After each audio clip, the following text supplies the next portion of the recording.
This is an Arri Alexa Classic. This camera is one of, if not the most innovative digital cinema camera ever produced. And this is one of the worst lenses ever produced.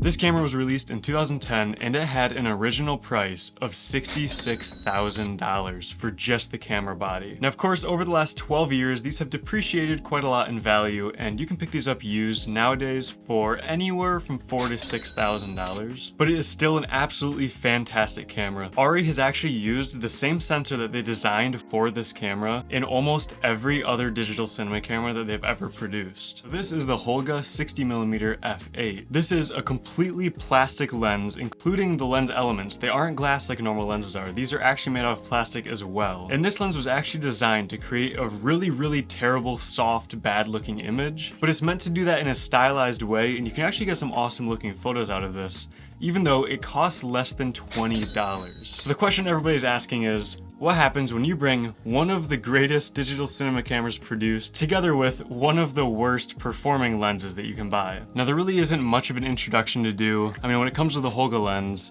I have made a video about this, which I'll link down in the description, where I kind of go over all the aspects of it, you know, show a bunch more pictures and stuff like that. But this is essentially just a tiny, simple little plastic lens. You can somewhat focus with it still, and that's about it. It comes in Nikon mount or Canon mount, and I think some other mounts as well. But like I said, you can pick this up for less than $20. I think I got this for about $16 in the Canon EF mount, and that was brand new, next day delivery from Amazon. So I'll link this in the description if you want to check it out. It actually produces some really interesting, unique looking photos, and I 100% see the appeal of it. But I would 100% recommend at least checking out the video I made about this, and I'd even recommend picking this up for yourself if you have like 20 bucks to spend. I've actually gotten some really awesome looking photos out of it. But yeah, that's pretty much the introduction with this lens. It's stuck at an f8 aperture, so you can't adjust the aperture at all. And like I said, you can adjust the focus a little bit, but it really doesn't do a whole lot. It lets in a crazy amount of flaring. It's not even the slightest bit sharp. Like, there's really nothing ever really in focus with this. There's no filter threads, so you can't put any filters on this. Obviously no autofocus, and that's really about all there is to this lens. And then for the Arri Alexa, I also have a bunch of videos about this, which I'll link down in the description. I mean, it's an Arri Alexa. It records 2K video in ProRes 4444. It has a huge amount of dynamic range. Like I said, the sensor is absolutely fantastic in this camera.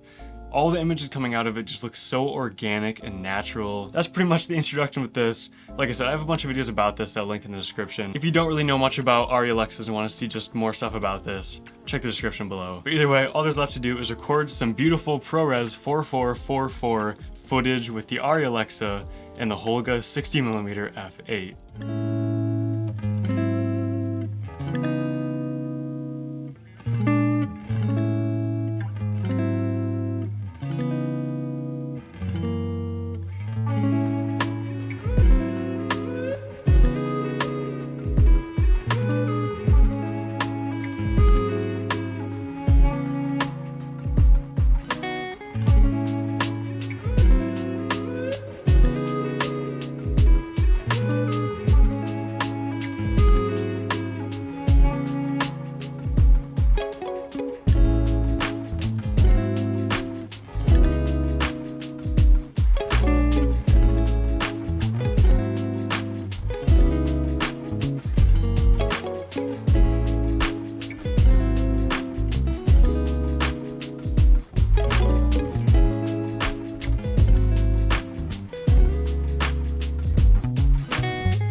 Alright, so there's some footage shot with this combination. Of course, this footage is not sharp at all or anything like that, but I think there were some pretty awesome looking shots out of that.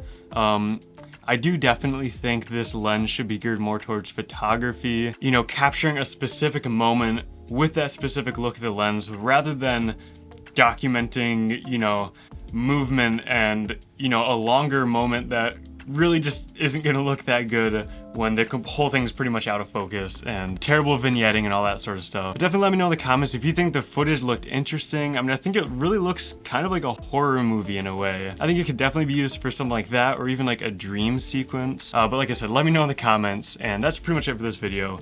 Thank you so much for watching, and I will see you in the next one.